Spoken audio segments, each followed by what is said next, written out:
ಬೆಂಗಳೂರಲ್ಲಿ ಇಷ್ಟೊಂದು ಟ್ರಾಫಿಕ್ ಮಧ್ಯ ಈ ಬಿಸಿಲು ಬೇರೆ ಅಂಥದ್ರಲ್ಲಿ ಹೊರಗಡೆ ಎಲ್ಲಿ ಹೋಗೋದು ಅನ್ನೋರಿಗೆ ಈ ವಿಡಿಯೋನ ಶೇರ್ ಮಾಡಿ. ಈ ಸಿಟಿ ಮಧ್ಯ ಕೂಡ ಒಂದು ಪೀಸ್ಫುಲ್ ಪ್ಲೇಸ್ ಇದೆ, ಹೋಗಿ ಬರೋಣ ಅಂತ ಹೇಳಿ. ಆ ಪ್ಲೇಸೇ ರಾಗಿಕಣ. ಸಚ್ ಅ ಮೀನಿಂಗ್ಫುಲ್ ನೇಮ್ ಅಲ್ವಾ. ಹಳ್ಳಿಯಲ್ಲೇ ಹುಟ್ಟಿ ಬೆಳೆದಿರೋ ನಾನು ಬೆಂಗಳೂರಿಗೆ ಬಂದಾಗ ನಮ್ಮೂರು ಅಲ್ಲಿ ನಡೆಯೋ ಸಂತೆನ ಯಾವಾಗಲೂ ಮಿಸ್ ಮಾಡ್ಕೋತಿರ್ತೀನಿ. ಫಸ್ಟ್ ಟೈಮ್ ರಾಗಿಕಣಗೆ ಬಂದಾಗ ಇದು ಬೆಂಗಳೂರು ಅಂತ ನಂಬೋಕೆ ಆಗಲಿಲ್ಲ. ಬ್ಯುಸಿ ಲೈಫ್ ಮಧ್ಯ ಒಂದು ಕಾಮ್ ಅಟ್ಮಾಸ್ಫಿಯರ್ ಮತ್ತು ವಿಲೇಜ್ ವೈಬ್ಸ್ನ ನಾನಿಲ್ಲಿ ಎಂಜಾಯ್ ಮಾಡಿದೆ.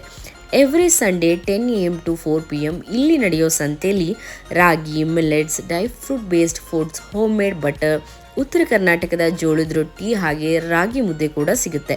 ರೈತರು ಅವರು ಬೆಳೆದ ಬೆಳೆಗಳನ್ನು ಯಾವುದೇ ಮಿಡಲ್ ಮೆನ್ ಇಲ್ಲದೆ ಡೈರೆಕ್ಟಾಗಿ ಇಲ್ಲಿ ಸೆಲ್ ಮಾಡ್ತಾರೆ. ಸೊ ಎಲ್ಲ ತರಕಾರಿಗಳು, ಸೊಪ್ಪುಗಳು, ಸೀಸನಲ್ ಫ್ರೂಟ್ಸ್ ಫ್ರೆಶ್ ಆಗಿ ಸಿಗುತ್ತೆ. Honestly Sunday morning friends family ಜೊತೆ ಈ ವೈಬ್ಸ್ನ ಎಂಜಾಯ್ ಮಾಡಬಹುದು.